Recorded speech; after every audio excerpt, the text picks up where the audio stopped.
I'm Sam Rose, and you're tuning in to Commerce is Chaos, the podcast for consumer brand founders who know that building a business is messier than the highlight reel shows. Your supplier just missed their deadline, your top product is out of stock, and your competitor somehow launched the same thing at half the price. Sound familiar? Every week, we dive into the real problems that keep founders up at night, from inventory disasters to supply chain nightmares, because surviving the chaos is what separates brands that fail from brands that scale. Well, I had the delight of being invited to a party where there were like several, and it was really cool. So Amazing. I yeah. love to hear that. It's like a double-edged sword. Whenever I ask people if they've heard of Boarderie, I love when they have heard of it, and I love when they haven't heard of it. Because if they Fair. haven't heard of it, it means there's room for growth, Yeah. right? Also, $0 CAC, right? Yeah. like, I mean, it's so funny to see your products in the real world. There's almost no feeling like that, right? Of just having someone like either actually seeing it or having someone tell you that they know what your thing is, and you're like, really? It's yeah. like, yeah, It keeps you going. was there was such a long period of time, like when we first started the business, like anytime that we would tell people about, oh yeah, we make cheese and charcuterie Yeah, boards and we're shipping them nationwide, people would be so polite, but like in a very condescending way. They would be like, oh, that's so cute. You make cheese and charcuterie boards, like not understanding the gap in the market that we understood and that we saw, that, cheese and charcuterie was the fastest growing culinary trend in America, right? And yeah, arguably in most of the world. And yet you could only get them at, local tea shops that nobody had begun to scale that. Nobody has done that. It's been like a cottage industry, right? So yeah. everybody associates it with that. So that was like one of the hurdles to get over in the beginning, was like the ego hurdle of people just being like, oh, that's cute. And you're like, Like, wait, you don't understand. It's not cute. This is a business. We're going to grow it. Yeah. it's gonna So be huge. yeah, it's gonna be huge. And they're My like point of even view. the people, like when we were first starting out and we were trying to get can get like even the mentors that I went to in my life, because I'd been in culinary for my entire life for 20 years before this, and the people that I really respected, and I brought that, they're like, nobody's gonna buy platters during the pandemic. Why don't you do something else? Like, this is a waste of time. You're like, why are you wasting your money on it? And it was a it was hard to get over that. You just had to Yep. have that kind of, belief in the idea, enough of a belief Yeah. that you're willing to really risk everything in it. It's so interesting how stubborn you have to be, and then also how flexible. It's like it's chaos. Like you have to stubbornly believe in your thing, and then like force or beg or compel other people to believe in it with you, and then also just be willing to like really shift, kind of on a dime, maybe on a daily basis, to like make the whole thing work. I want to hear more about. I haven't even introduced you. Hi guys, this is Erin. We're best friends now. um, and What's up? I'm in such an admirer of what you've built, because you have been like, just stubbornly evangelizing this thing, and you're so right. It's like a market opportunity. And once you see something like that, if you just, have kind of the wherewithal to lean into it, you can really build a very compelling and big business out of it. But you got to dig your heels in Yeah. sometimes. I mean, I think people had been indoctrinated in the space of edible gifting in this antiquated industry. So they were just convinced like the only options available are not fresh, are not gourmet, don't have artisan ingredients. And they were just used to like, the way that your parents or your grandparents used to order gifts. They would order gift baskets out of mail order catalogs, right? So, and Yeah. nothing has really evolved, since then. So people just assume that that's what's possible. And I think, what we did something to really create a new category of something that feels really intentional. That when you send it to somebody, you're like, I'm going to be so proud for them to get that. Not I'm buying something because it's the best thing available that I can find, right? And then when people get it, they feel like that person put a lot of thought into this. This is really impressive. This is catering quality. This is restaurant quality. I want to eat this, as opposed to, a gift basket. When most people get a gift basket, right? It's got shelf stable food in it that's not gourmet, it's not artisan, nobody really wants it, and they're going to take it and put it in their pantry, right? And then 3 months later they're going to go clean out Yeah. their pantry and they're going to throw it away, right? And so I think we've Look, I you know, didn't tell you what I did last weekend, but it seems like did you clean the pantry? totally. I'm like, All where? right. How many shelf stable cheeses did you throw away? Oh my God. I mean, well, first of all, I can give you a safe answer, which is all of them. Okay. Good for you. But to quantify it, I mean, look, number one, grateful for anyone sending me anything. I will leave my address in the comments. like, but I would prefer to be sent a Boarderie. No, well, it's so nice to receive something. And it's so much nicer to receive something that you know you won't waste. You know, it kind of hurts. It's really nice to be thought of. And then there's that little twinge of like, I don't think I eat that cheese. like Yeah. it, No. it's or an Yeah, it's animal. true. I mean, I think everyone has that feeling like nobody wants to be wasteful and everybody has their own reasons for that. But like, feel like, you know, there's so much like food insecurity in the world. I would hate to have to throw something away, something like that Agreed. for those reasons. You know, other people are just like, you know, this costs somebody money that they worked hard for. They trade their time for that money to buy me this. And Absolutely. then it's worth something, right? It's a value and I shouldn't be throwing it away. It's just Yeah. lessons we learn in life. Okay, I want to hear all about how you scaled this business. So you start with specialty catering, which is the most bespoke thing in the universe, like in every way. It's like Yeah. custom, but also to the tune of like, whatever, 100 variables on any given like event. And now you've scaled up to like how many boards a day do you assemble? So, I mean, we're doing anything from like 1,000 boards a day all the way up to about 30,000 boards a day. And so we're so heavily, um, you know, like we're about 60% gifting, right? And so there's 8 major gifting holidays, and Q4 is, you know, certainly really heavy with that with December holidays in there. And so those are the times where people have this major intent where they need to buy gifts for people. And so those we'll have days where we're doing, you know, it starts out in December, we're doing 5,000 a day, then 6,000, then 8,000, then 10,000. Then we're doing like 20,000 back to back. And then the couple days before Christmas, it's like 35,000, 35,000. So I feel like, you know, the complexity of being able to do that at scale is what the catering and special events industry kind of prepared us for. So we were doing that for 20 years and we were doing 20 events a week. Every single one was different. So there was, you know, trucks going in every different direction, hundreds of staff going in different direction, different menus, different entertainment, different valet, different linens, different glassware, different china, you know, so it was really complex. So those normal things that would, you know, make most people's heads explode are things that you deal with every day and you learn how to, you know, adapt, and there's always emergencies, but you always have to solve for them. And, you know, how it differs in the business that we're in, and the catering business opposed to, you know, let's say construction, right? Your contractor calls you and says, you know, we're going to be a week late on painting your house because of this or that. Like nothing really is going to happen. Like you're going to be upset, but like for a wedding, you can't call up them and be like, look, something went wrong. Can you call all the guests and let them know we're going to do it tomorrow? Like you just can't do it. And the same thing with Boarderie. I mean, we have this commitment where we're going to make it fresh the same day. We're going to ship it out the exact same day, and it's going to arrive on your doorstep the very next day, right? And so that's, you know, equally as complex and equally as complicated, and provides that, you know, that kind of catering quality that you don't really find elsewhere. And but that was like the training ground, the battleground to get into this. And that business was only as scalable as your trucks could drive. So, Right. and this business is, you know, exponential. That's insane. Like, Yeah. I'm excited and terrified just Oh, hearing this story. Um, yeah. okay, 1,000 a day is really different than 30,000 a day. How much of a ramp is it up to that 30,000? Like, is it kind of predictable and then you can staff up and you can buy ingredients and you can buy kind of the hard components?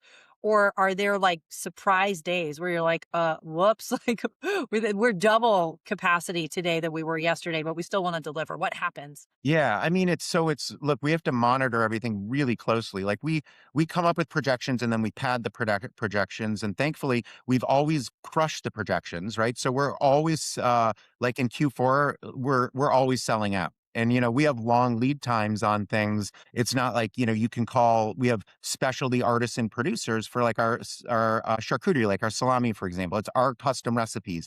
They make it all for us. They have to make it. They have to cure it for a certain amount of time. It's not like you can call and be like, "Hey, can you make an extra 7 truckloads of that and get it here within a couple of days?" Right. So, we're kind of married to the projections that we do to a certain extent. And it's okay. I mean, we've been able to double in volume every single year.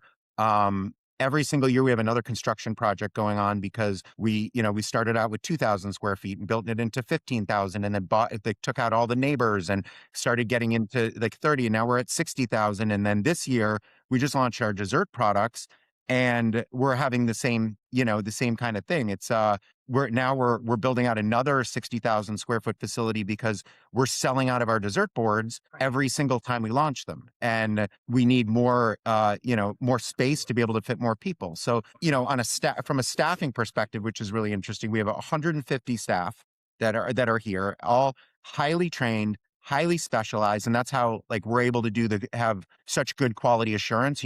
Everything's going to be exactly the same every time you get it. Everyone has a specialized job that they become very, very good at, and very, very efficient, and very, very fast. So, one person is doing one thing. And so as we get into Q4, we start hiring people and we start bringing more culinary staff in, and they're all working in teams and getting trained. And we cycle out the people that aren't able to do it and keeping the ones that are, so that by the time we get into the holiday time, we'll have 500-600 people in the facility. All these teams are doing like 50 people might be doing the exact same thing over and over again. And that's how we're able to keep, like really, really stringent quality. And one of the reasons we're able to keep all these people is because we have a really unique corporate culture here, right? For so many different reasons. Number one is any manager that's here on the production side of the business has been promoted from within.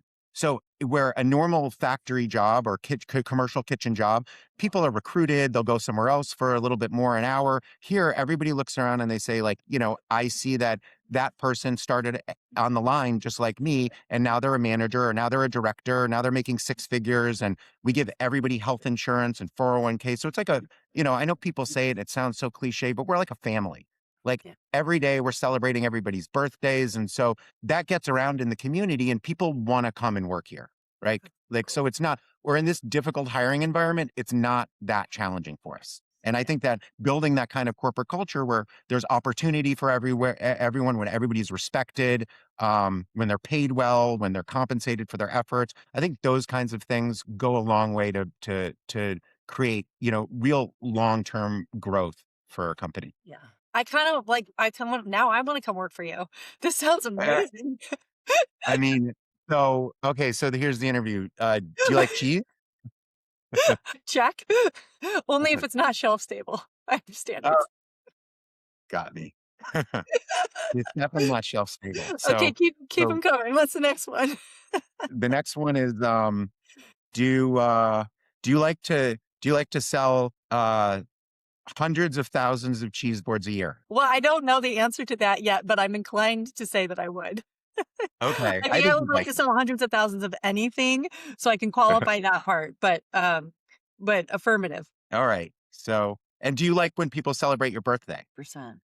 Okay. I mean, so far we're checking all the boxes here. Great. I'll send you my resume later. I also like it when cheese is shaped in the letters of my name. Okay. We can do that. Cards on the table. Your tech stack is held together with duct tape and prayers. If you're a brand founder or COO juggling Shopify, your 3PL portal, 3 different inventory trackers, and yes, that one crucial Google Sheet, you know exactly what I'm talking about. Orders get lost, inventory counts are fiction, and your seamless integrations break every other Tuesday. Endless Commerce changes the game. One platform for everything. DTC, wholesale, marketplaces, the works. AI-powered forecasting, real-time inventory visibility, and integrations that actually integrate. Teams like Great Jones, Food 52, and Pattern Brands already made the switch. Ready to ditch the chaos? Visit endlesscommerce.com, mention Commerce is Chaos when you reach out, and get 3 months free. Because your ops stack should be your competitive advantage, not your biggest headache.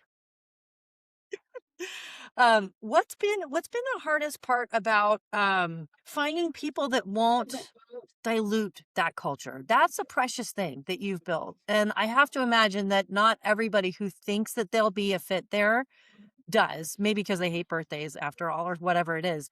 But has there been anything about kind of like tending that garden where you're like, wow, like when it goes this way, that there be dragons. Like, how can we, what word keeps you up at night about that? I think people, generally sink or swim, right? I mean, you can kind of find people in an environment, and that's how we like raise people up from within. We don't just say like, you know, who wants to be a manager? Like we're looking out for the person that's coming up to you all the time and saying, I have an idea about this. I think we can do this more efficiently this way. Or I think we have an issue with this particular cheese and we need to figure out a solution for it. Or, I, we're going into Q4. Do you need me to work on the weekends? Like, is there any, like the people that want to do more, I think they stand out. And so, and the people that don't, aren't contributing. There's our whole company's built of teams. And like, if you're part of a team, you're going to kind of naturally, I think it's just human nature. You're going to be excluded a little bit from the team and you're not really going to want to be there. Yeah. And so I think, I think that's the answer on the production side. On the marketing side, I mean, we have an amazing team now. We have like 11 marketing people. They're all like rock stars. But really up until last year, it was 3 people. It was my partner, Rachel, who's like, she'd kill me for saying this, but I arguably like the best marketing professional in the world. Like, and she's learned it all on her own, like within the past 4 years, like figured everything out from building a website to, doing strategy and paid ads and, everything on the marketing side, she figured out from nothing and brought on, our chief growth officer, Lainey, and, they were, night and day to get, and and then starting last year, at the end of last year, they started bringing on more people. I think it's natural for all of us. This is kind of like our baby. To be able to let things go is really hard, when you've got like a winning combination and a winning strategy to like, Rachel was like editing and making every single ad, and we were like having thousands and thousands of ads, right? And so we're like, you've got to, let other people do this. And so as she did this and trained people, some of them worked out, some of them didn't, but we've got like this insanely incredible, dedicated, talented, teachable, coachable team that also they all bring things to the table too, and bring ideas and bring things that are working. So I think, I always hear people bitching and moaning about like staffing and like the dealing with people and the employees and stuff. But I feel like we're incredibly, I don't want to say lucky. It's not really the right word, but I think we're in a good situation because we built a good environment. Yeah. And I think that, props for in-person work because so our company's largely distributed. And we've made that choice for years. And so we've found ways to kind of like bind each other together as a culture. I'm always a little bit envious of folks who have like, can find talent density and have real reasons to be together. Like running manufacturing is a real reason to be together and like kind of drives, that engine of creating culture and creating this kind of reinforced, literally inside 4 walls feeling of everybody's got each other's backs. And I think there's something, really legitimate to be said about how valuable that is in building a team that can grow together. Yeah. And that's very true. And we have there's 4 partners in the business. So it's myself and it's who I wanted to probably ask you about this. Yeah. Okay. This yeah. is so unusual. So take it from the top. Yeah. So myself and my wife Julie. And Julie, she heads up the CX team. And so and she had never done that before. None of us that are doing this business prior to, 5 years ago had ever done anything in e-commerce before, right? And so this was all new, or manufacturing for that matter, right? And so we all kind of just jumped in and took the things that seemed a little bit more natural to us. And so, for Rachel, it was marketing. For Julie, it was customer service because she was just incredibly good at dealing with the thousands of customers through the catering business. And then Angel's a really unique. So he's a co-COO with Julie, and he worked in his uncle's Michelin 3-star restaurant in Italy for like 10 years. He's a somm. He's obviously, really, he's very knowledgeable about food and cheeses, and living in Europe. Yeah, I think you're exposed to a lot more of that. I mean, and then obviously Rachel on the marketing side, right? And so everybody kind of picked their lanes and just started learning. And I think, it's a benefit that you come in knowing nothing, because I think people that come in already make it have with all these assumptions of things from previous experiences, assume that that's the only way to do things. And I think the way that we built this is pretty different than the way that most people build. So as we grew and as we brought more people in, there's nobody that could come to us and be like, you don't understand what I'm going through. You don't understand the work I'm doing. Because you're like, well, yes, I do. Because Rachel and Angel and Julie and myself, when we first started in 2,000 square feet, we were literally cutting the cheeses and putting them in boards and putting them in boxes and, doing all that stuff, doing all our own photography, doing everything ourselves, which we still do a lot of that stuff. Like we're Yeah. going next week, we rented a house in the Hamptons and we're going out there to do all of our summer shoots. So we Yeah. bring all like the props and we bring the whole marketing team and all the founders get there. And then we're all involved in all of that. We do it, we don't hire agencies to come in and do that kind of stuff. We do it ourselves because at the end of the day, like nobody's going to sell your business and your products the way you are because they're not as passionate about it. It's a job for them. For you, it's everything. I mean, I can't tell you how many times I've dressed up as the swamp monster and jumped into frigid water holding a cheese and charcuterie board, like pretending I'm the swamp monster, right? We've done skits where I'm Dracula and I'm kidnapping Angel in a wine cellar. Like, yeah, like these are the things that other people aren't really going to do. Now I'm like poking around your website trying to find the picture of you as the swamp monster. I'll get there. I don't think it's on the website. I mean, I think, Maybe it's on your you know, Instagram. Um, yeah, I think it was voted out at the last board meeting. oh, that's a disappointment. They don't know Yeah, what they were like, everything. I don't know. Now that we're working on brand, I don't know that Swamp Monster it goes with our demo. Like it's like the marketing version of what got you here is not going to get you there. Like Yeah, Swamp Monster got us here, but now. yeah, exactly. What? Okay, I'm going to ask some random questions. I want to hear all about how these cheese boards are made, and I would love for you to walk us through the process of just like literally on the line what happens. But if you could do it from the lens of also answering what your favorite board is and then how that particular board comes together, then I think it'd be interesting. Okay, that's so I don't want to get too deep into the you know the actual way, like step by step, that everything's getting made, but it's basically, Did I so ask we have. like an IP question? You don't have to disclose anything that would be. Let me get my attorney on and get this Yeah. approved. Oh, hi. So it's broken down into really manageable things. So if you think about a cheese and charcuterie board, that has 37 different ingredients on it. So 37 different ingredients, right? And then each one of those ingredients has to be cut up. And everything's done by hand. I mean, there's not machines that are doing this, or there are people sitting there with taking a wheel of cheese and with a wire and Yeah. slicing the wire and then turning it and slicing it. And so there's like a whole team of people that's the most skilled position, because you have to have incredible like visual spatial ability. Like if you had me do that, I couldn't do it. They would be different Come back sizes, with but 3 everything fingers. fits perfectly. You'd lose a finger. We, I might. Well, I was saying that you would lose a finger, but we can decide that later. It's a what are special you sauce talking for about? the day. Yeah. What do you mean I'd lose a finger?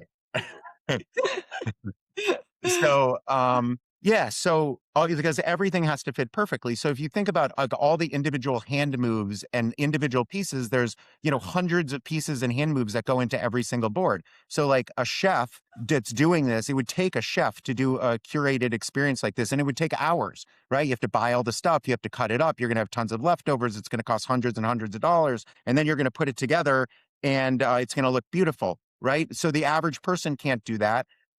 So the only way to do it is break it down into these manageable kind of tasks. So one person is cutting cheese, one person is slicing meat, one person is weighing that stuff, then we have teams that are working on different trays, and then teams that are working on different boards, and it's all and everyone, the main thing is the reason or how everything is able to be so precise and perfect is everyone has one job.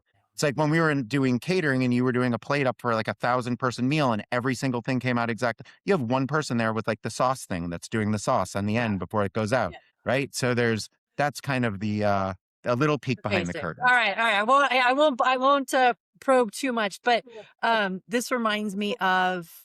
Are you familiar with the concept of third Thirblings? third legs? No, I don't think so. I'll tell you. Sounds It's like okay. a Star Wars figure, someone No, from Star although Wars. it'd be a good character. So a third leg, this is one of my favorite concepts in like, I don't know, ever. A third leg is an elemental motion. It might be to push something or to lick something or to stamp something or to fold something or whatever. And I was helping my dad with something like way back in the day. We were prepping for some trade show, and we were doing the same 7 motions over and over and over again. And then we were like, as a, I don't know, as a diversion in exchange for me helping for free, he was like, we were trying to get more and more efficient and do fewer movements as we went. And so he told me the story of, his name was Robert Galbraith. And so third leg is an anagram of this guy's last name. And there are these elemental motions that the Galbraiths, which were or Gilbreths, sorry, I'm getting all screwy. It's Frank Gilbreth and his wife come up with this concept of like how units of work measure work, and then they anagrammed it and they called it third legs. And the goal of a physical operation is to minimize the number of these units of work measure that any given activity takes. And so it sounds like you've kind of, done something very similar in the operation, which is just like, how do we get more efficient at doing this activity, and what's the right lineup of it? And then if you tell us the whole thing, you'll have to kill us. So it's okay. All right. Yeah. I mean, I'm gonna have to look that up. That's interesting. It sounds like the exact definition of like efficiency. Like we're always trying to become more efficient. You're always trying to in commercial kitchens save steps, right? The more Yep. things that you can put in places that people don't have to move to go get them, it makes you able to do things quicker, and your output is greater. Like we always go into it with certain we theorize about based on data that we have of daily production volumes about how much we're going to be able to actually produce in December, because that's the big thing. That's the only time that we ever sell out. It's because we feel like we can't do that. But an interesting thing that happens is without anything that we do ourselves, the staff gets more efficient over time. So like last December, we thought we could do, 18,000 would be the maximum. Hands down, there's no way any more than that. And then next thing you know, we're doing 25,000 boards that day. And we're like, how did we just do that? And it's like the staff, as they're doing it, they become so much more faster and so much more efficient when there's just one thing they're doing. Everyone becomes an expert at one thing. What do you think what's the single hardest job in in the whole company? Well, now I don't Or want to make it a contest, but like, yeah, maybe like the you're gonna get me hardest. in trouble. Yeah, totally. You're gonna have Well, it's employees obviously calling you and be like, mine. "Listen, I drive your truck to Dude, my come." phone's blowing up. Everyone's yelling at me. They're like, what do you Yeah. mean? New question.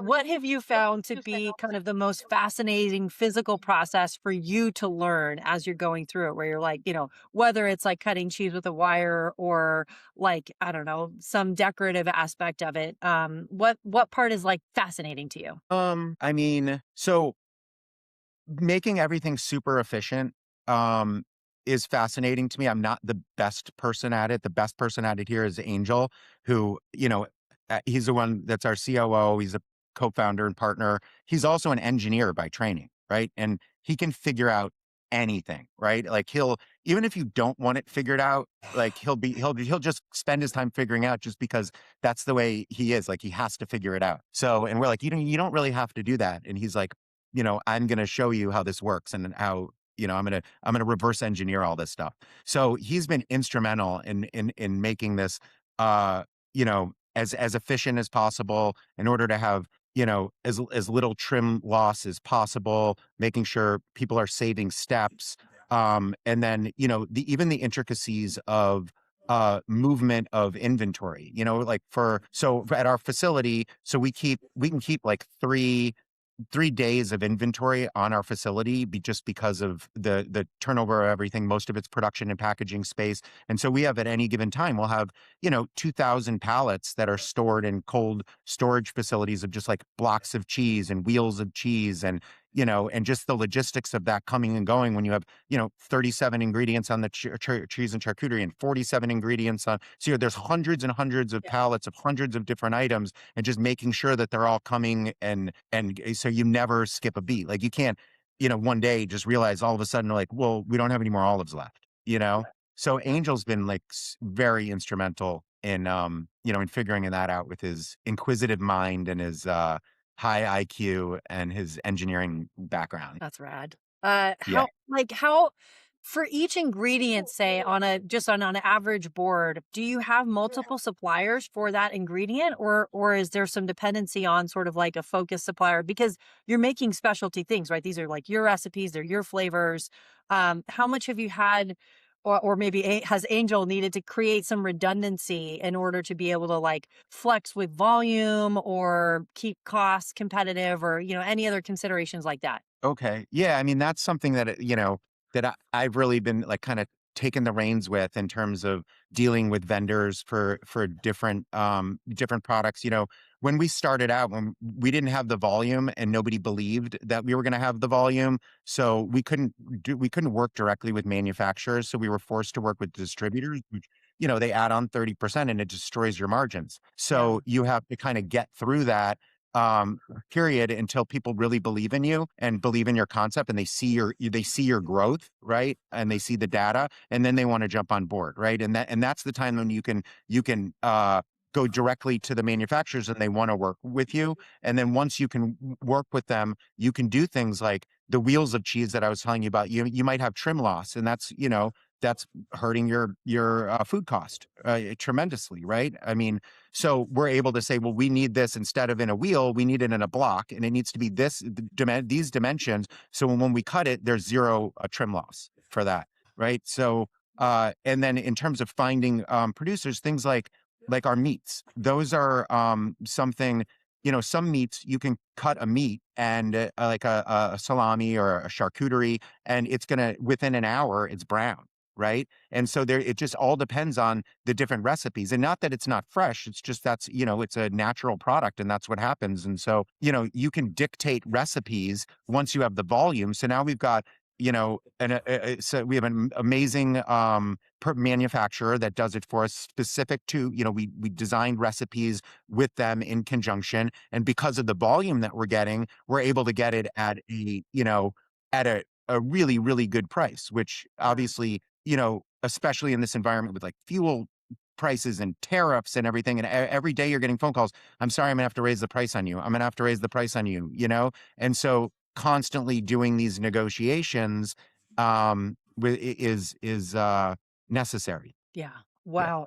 This is probably one of the more complicated things I can imagine. Yeah, I mean it's in the beginning we had some amazing artists and producers who couldn't keep up with the demand, right? Yeah. And so as much as we wanted to work with them and they wanted to work with us, then they couldn't anymore. And so then we would have to find another producer that's making something that's the same or better, or we would have to create a new recipe on our own, which recipes take, a really long time. Like our dessert board, for example, which is our new product. This one Awesome. it's got 47 different artisan ingredients, Huge. right? And it comes just like this. And it's there's nothing like it on the market. You can get you can get like a box of truffles, you can get a box of cookies, but this one has these are mostly our own recipes, and or they're like some obscure gourmet items that we found. Like we went to Copenhagen and found this awesome company that makes licorice that's covered in chocolate, and it's huge in Copenhagen. And Copenhagen's like a culinary capital of the world. Like Yeah. you won't find it in more Michelin star restaurants. And so, it's like nobody noticed this. And so we decided to try to bring it here to America where, people hate licorice. I guess 50% of the people hate licorice, and even the people that hate licorice love this. Wow. I'm Yeah. a licorice lover, so I'm an You easy are? serve. You're Yeah, gonna I love don't it. know. I don't know why. Yeah. But I like anything that's sort of an interesting flavor profile, and I feel like licorice falls into that category of things that are just like surprising to the palate. I'm a good customer. All right. Yeah, I'm excited for you to try it. You're gonna like. If you like licorice, then like people that don't like licorice like it. People that like licorice, it like blows Yeah. their mind. You'll be like, Oh, how has this been out of my life for this long? right, right. Yeah. Are there any other things like that you want to help the world discover that you're like really excited about, and you get to kind of spread the word? Yeah, I mean, we're having fun with what we're doing, and we all love food, we love culinary, we love the fact that people love our product. We feel like we've kind of defined a new brand, like Yeah. a new not a new brand, like a new category in edible gifting. Like we were talking about earlier, how everyone doesn't want a gift basket, but that's what we're sending. So now we have this cheese and charcuterie board that we're doubling the sales for every single year. We're incredibly proud of. Nobody else is doing it because it is so incredibly complicated to do. And then Yeah. we just launched these dessert boards. And so the dessert boards, we ordered like 10,000 and enough ingredients as kind of a proof of concept, like 10,000 of them for Valentine's Day. And we sold out in 3 days. And then we are like, all right, we've got a hit.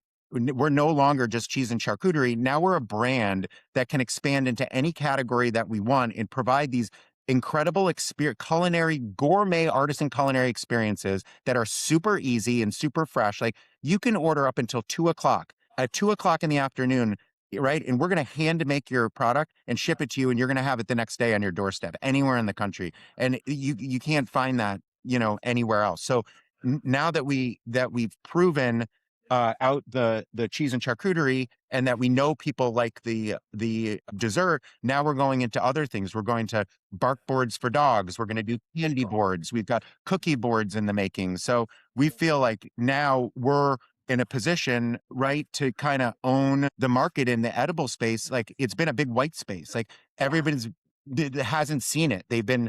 Nobody, for whatever reason, nobody recognized this huge opportunity that there's been no innovation in edible gifting in decades, right? It's like like fruit on a stick was the last thing that was like huge, right? And I was in like elementary school then. So Although it did take over. Okay, so I was going to ask about fruit on a stick because I feel like so you've got the horizontal thing on lock. I feel like it's time to go vertical, man. Like you it could be sausage on a stick. It could be like huge, candy jars full of just like layers of stuff. Anyway, yeah, I mean, it can think be. about it. So when we started, our name had cheese in the name, right? And then we changed it along the way to Boarderie when we realized there was so much more potential than just being a cheese and charcuterie company, right? So now our goal is to be the largest edible gifting company in America. Last year we were the eighth fastest growing food and beverage company, right? And then this year we got up to number 7, right? So I think we're well on our way, and it's all but like just be concentrating on quality, on innovation, on having enough margin to be able to market, right? With it, all our customers come from all the amazing ads that you see on Facebook and the Google and Instagram. Yeah. So yeah. What okay, well we talked about what's next. Is there anything that you miss about being a smaller business? I know I miss things all the time about just having like 4 people on a team and just grinding it out. Is there anything that kind of pulls on your heartstrings in terms of what it was like to be small? And then is there anything from that that you're like, you know what, I can bring this to the big leagues. Like we can be the fastest growing edible food CPG company and still kind of hold on to like this part of our character. Yeah, I mean, I think there are definitely different phases of the business. Like I remember like a few years ago, we had this huge party at the end of December because we did 10,000 boards in the entire month, right? And now like that would be a small day in December, right? And so but we still celebrate all those different things. We have so many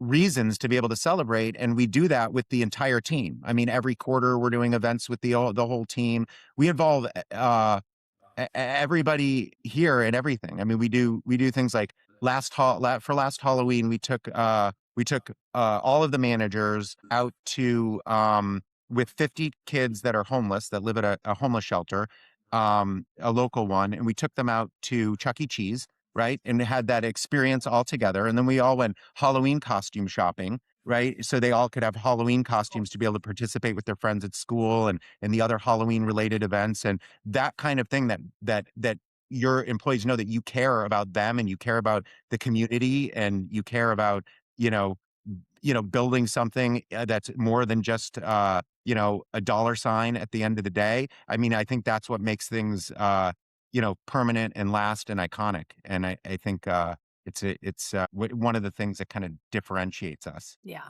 I think that's one of the hardest things to balance as you grow is being financially ambitious and then still really caring about people. Because on a given day or hour, those things can be at odds. And I find myself constantly kind of in it's at my most philosophical. I'm like, how can I do both of these things really, really well? How can I take care of people and how can I build an extraordinary world changing business? And like, boy, if you can do both of those things, I mean, at the end of the day, I mean, it's a business, and EBITDA is like the most important thing. It's a business, and that's the point of building the business, right? And so, but in order to do that, there's different methods, right? People have different theories on how to do that. Some people have a theory of let's cut everything, and then our theory is let's get people invested in it, because when we're asking them to do superhuman things, they're going to stay and they're going to do that because because they know we care about them, right? And so you have to create an environment where everybody cares about everybody and they're looking out for each other when you're expecting somebody to, work 18 hours a day back to back in December. And, it's and that's our theory, and it's worked because we've had, terrific revenue, terrific EBITDA, terrific. We barely have any turnover of employees ever. So I think, from our experience, I think that that's worked. Yeah. it's a beautiful thing to be able to do. I was gonna ask you, do you run like 24/7 shifts to pull all of this off? And when do you sleep? It's Asking for a friend. you can tell. There it I, is. I, There it is. No. I The try to glass hide the with the bags. front. I mean, we're constantly, especially with the new product line of dessert, it's like launching a whole new company, right? So now we're customizing everything for, you see, you have all those ingredients on it. Now we're looking at all the truffles and we're making some of them with like witch hats, some of them looking like a pumpkin, some of them. So we're designing all that. We're getting prototypes made. We're for Thanksgiving, for Halloween, and for Christmas. So that's what, my major focus has been, kind of doing that. And then Angel's been really focusing on building out the new facility. And it's just been, there's not really, like, when a company's growing and you're doubling in size and you're not bringing on, eh, uh, if, like, the same amount of people to be able to support that. You have the handful of people that you're doing, because we're Yeah. selective. We're not going to just pump people in, because people aren't the solution, right? People aren't going to fix it by throwing them at it. You've got to have you've got to have the right mix of people and the right people. And as you know, that's the hardest thing to find. Yeah, so hard to find, Yeah. hard to keep, but it sounds like you've done an amazing job of creating a culture that people are really happy in, and I really admire it. Um, Thank you. We're proud of it. yeah, you should be. You should be. It's not an easy thing to do. I wanted to bring back a segment. So this podcast used to be called Best Day Ever. And but Commerce is Chaos seems like a fitting for the current era. But we It's had a perfect. segment. It's great. It actually it's like a recurring thing. You Can know I, what? so if I'm sending you a board, can I get a t-shirt at least that says Commerce is Chaos? 100%.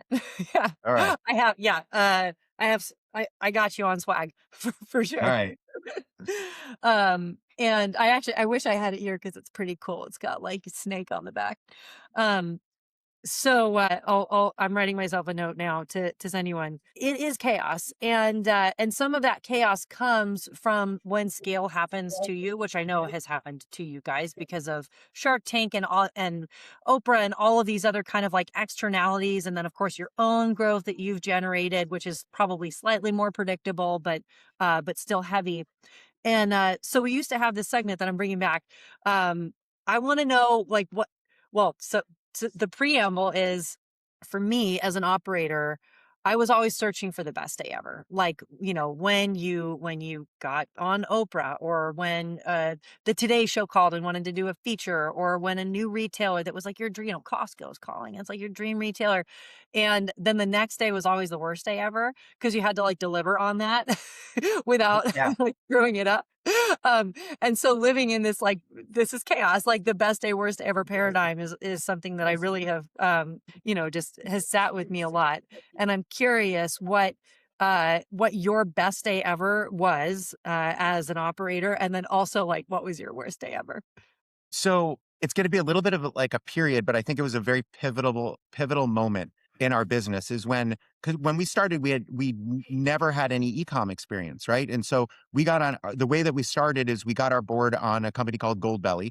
And within 2.5 months, they issued us the largest check they had ever issued a vendor since their inception. And that was our proof of concept where we were like, we're all in, right? And then I emptied my bank account, maxed out my credit cards. I was like, this is going to blow up. And so second mortgage on the home, like everything. And so then at that point, we needed to get on other platforms in order to grow the business. So we would email like Williams Sonoma and Costco.com and hundreds of thousands of emails they wouldn't get back. So we went to trade shows, and we Rachel and I would go and find the people with the credentials that said like, Williams Sonoma or Harry and David. And we would go and we would like literally stalk them, wait till we had a moment, and we would like show them You're our like pitch book. Be Rolex. like, yeah, we'd be like, look at this. We're the bestseller on this thing. You have to carry us. Like, we haven't heard about you. And you're like, you haven't returned any of our emails. And so, and we got one of them, and we've got another one. And once we had a few of those, we thought in our mind, like, okay, there's no way we're going to be able to sell more than Williams Sonoma, right? They're Williams Sonoma.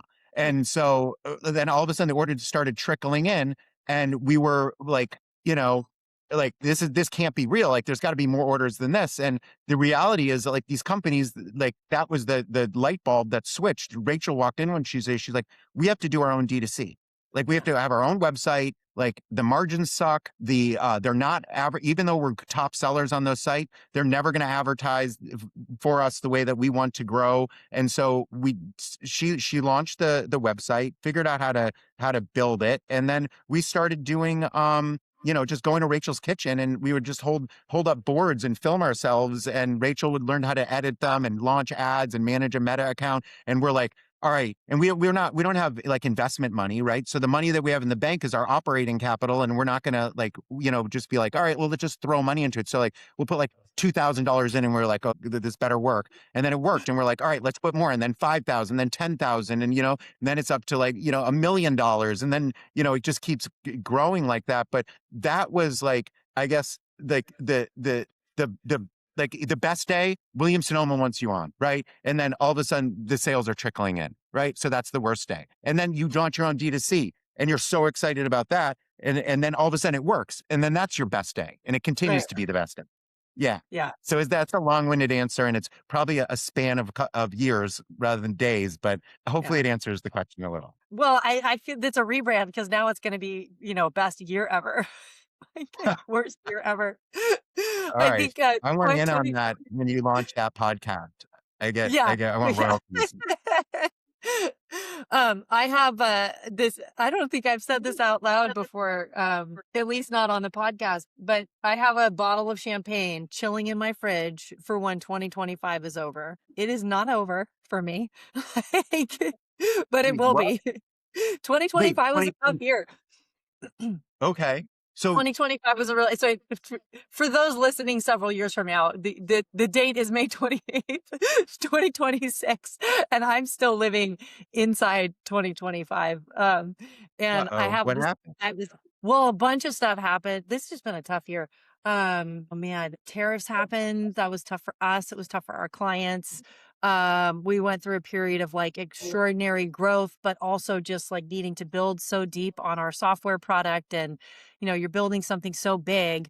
I mean, I'll say it out loud. We're like a seed stage company with seed stage funding. My first rodeo on that, by the way. Everything else I've ever done is bootstrapped. So I'm like, all right, we're going to grow this time. And, I'm not going to spend the next Yeah. 9 years building this business to be big. I spent 9 years building the first one. I'm going to spend 5 years or 3 years. So we're in just like heavy growth mode. But the product that we're building is competing with like legacy ERPs and some of the best, most entrenched, most well-funded and profitable businesses out there in commerce enablement. And that is like, on the one hand, I'm kind of not afraid of anything, but on the other hand, I'm like, there's a, like, I need a wallet to like go compete at this level. What are you And going to do? we're raising a Series A. Call All me. right. Yes, It's like, yes. yeah, we're gonna go kick ass and take names. And I couldn't be more confident or enthusiastic for where this platform is going. But I also know that we made a really brave choice to build really wide, and that to deliver on the promise of our software, it has to basically be 7 extraordinary things in one. And we did that. But it was quiet and punishing and grueling, and like I didn't have a summer, and I think my kids still recognize me. But it's been a hard year. Um I mean, and this isn't your first rodeo, and so like I'm sure you should know more than anybody because you interview people about this stuff all the time. Like I've never heard anyone be like, "Yeah, how'd you become so successful, and how did you build this?" And they're like, "Yeah, it was pretty easy." Yeah, that's a like great- I know I didn't sacrifice anything. Like I got to see my wife and my husband or my kids. Like went on vacations. Like just doesn't yeah, happen, right? none of that It's- like just did not happen. but it Yeah, will. it will. It Will, will. right? And I think we're gonna change the world, and I think you're changing the world. And I'm gonna buy myself a really nice charcuterie board to go with that bottle of champagne when 2025 is over. Amazing. I will. Where's your home city? I'm a little bit south of LA Okay. All on the right. other I coast. mean, maybe we'll come out and celebrate together. I'll hand Oh deliver it. man, you know what? Yeah. It's a date. Also, charcuterie at the beach. There's got to be. That's a whole vibe. That- yeah. That's all. It's a whole thing. It's an unexplored territory, but we're gonna make it a thing. Well, you'll put the surfboard in Boarderie. Well, it's be surfboarderie and Oh my serve God, it I up. love that. Yeah. Reporter. We actually did, we trademarked all kinds of names because they work really well. Like we have Yeah. mom cootery, right? Right. Charcuterie for Halloween, Halloween. right? So bark board. Like so we trademark all these things. So the Surfboarderie. surfing Add one, it to your I mean, add it to your list. I will I when it becomes actually huge. think so. We talked about, so you've won horizontal, but like large format horizontal. Like, what if the Boarderie was on a surfboard actually, and it was for like a huge party? I mean, that's Oh, it's gonna be an expensive shipping bill. gift with purchase. I'm gonna have to call FedEx, see if they have a big enough box. You negotiate the rates.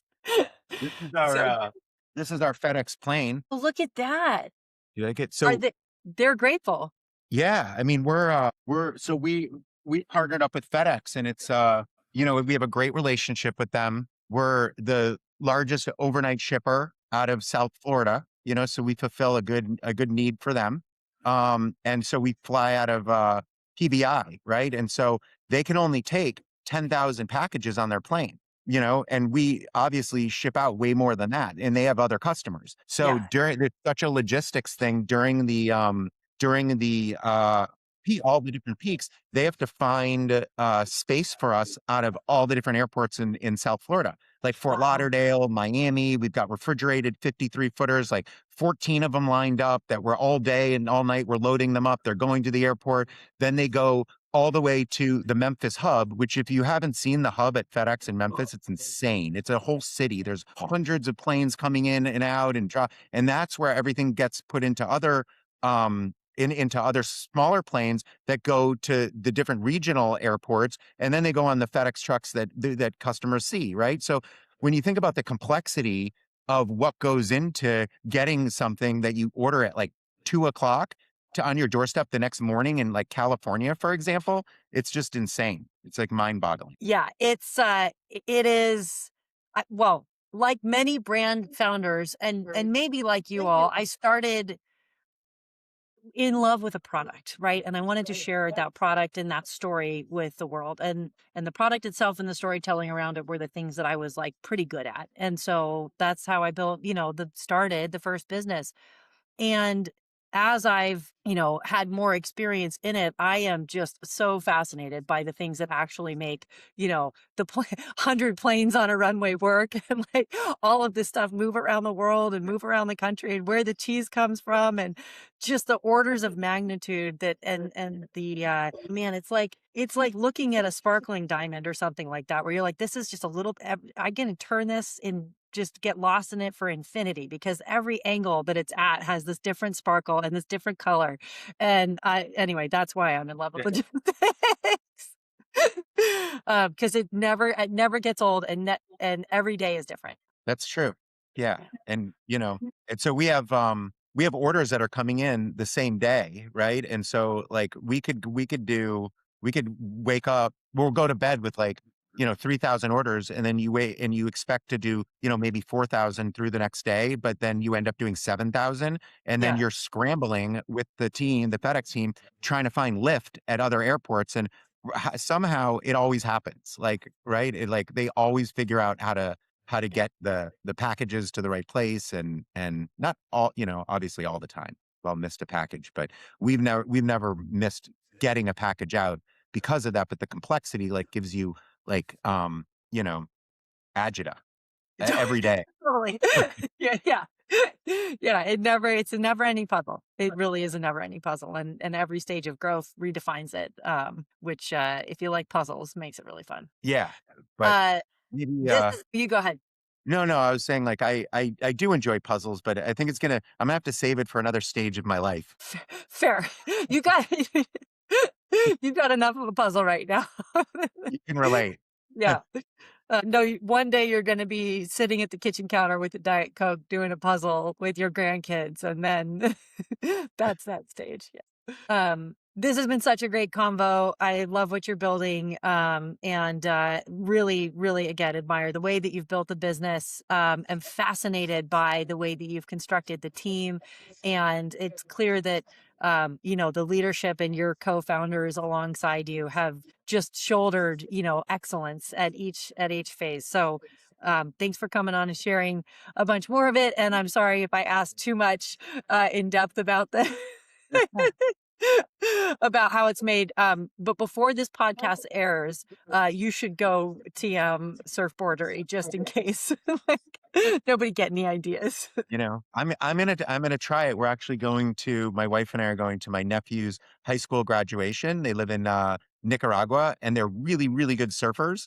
And so, they're going to be giving us surf lessons. And then maybe I'll suggest that I'll bring a suitcase of charcuterie and I'll make a big grazing table on a surfboard, Yeah. and that'll be Yeah. the start of it all. All in. All right. Yeah. Well, that All the sounds like an credit. awesome party. Yeah. I'll be there on my private Boarderie jet. Yeah. All right. Thanks, man. It's been great. All right. Thanks. It was a lot of care. fun. Bye. Thanks for joining us for another episode of Commerce is Chaos. If you're listening, I have a feeling you know just how much good leaving a 5-star review can do for a team. Drop us a review on Apple Podcasts and subscribe to Commerce is Chaos wherever you get your podcasts. Don't forget to subscribe to our Substack, also called Commerce is Chaos, for more good stuff and actionable tools to build your business.